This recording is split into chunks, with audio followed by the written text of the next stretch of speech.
Hi everyone, welcome back to my mini blog. I am Rachak Sai Thakuri अनि आज चाहिँ हाम्रो चाहिँ फुटबलको केही टुर्नामेन्ट गेम रहेको छ सबैजनाको लागि। अनि आज चाहिँ हामी सबैजना जर्सी वेयर गरेर हामी चाहिँ फुटबल खेल्नको लागि स्टेडियम पुगिसकेका छौँ, देख्न सक्नुहुन्छ। हाम्रो कलेजमा पनि फुटबल वर्ल्ड कप लागिरहेको छ, देख्न सक्नुहुन्छ। सबैजना पुरा जर्सीमा कस्तो राम्रो देखिरहेको छ। अनि यो चाहिँ एकदम ठुलो फिल्ड रहेछ अनि हामीहरूको चाहिँ यहाँ प्रोग्राम स्टार्ट हुँदैछ, देख्न सक्नुहुन्छ।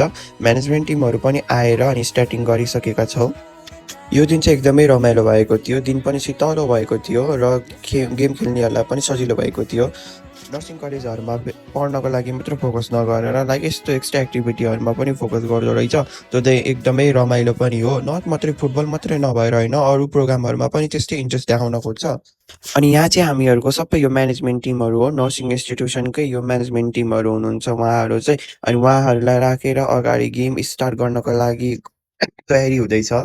होइन, यो फुटबल वर्ल्ड कप हजुरहरूको कलेजमा पनि लागेको हो कि हाम्रो कलेजमा मात्रै लागेको हो भनेको? जताततै पुरा वर्ल्ड कप नै वर्ल्ड कप छाइरहेको छ भनेको। यहाँ चाहिँ गेम पनि स्टार्ट भइसकेको छ, देख्न सक्नुहुन्छ। यहाँहरू चाहिँ घाममा केटाहरू खेल्दैछ, कति कहिले घाम कहिले छाया परेको थियो। यहाँ देख्न सक्नुहुन्छ अङ्किता दिदीले चाहिँ पुरा दोकानै उठाएर ल्याउनु भयो, म्यामले त्यहाँ हेरिराख्नु भयो। हामी यति हाँसेको त होइन, पुरा दोकानै उठाएर लिएर आउनुभएछ कि अङ्किता दिदीले। सो आजको गेम यत्तिकै रह्यो, पानी पर्यो अनि म चाहिँ मेरो कलेज अगाडि आएर बस कुरिराखेको छु, बस आउन लागेको छ। सो आजको भिडियो यति नै, फेरि भेट्नुपर्छ हामीहरू सबैजना अर्को भिडियोमा। By by everyone.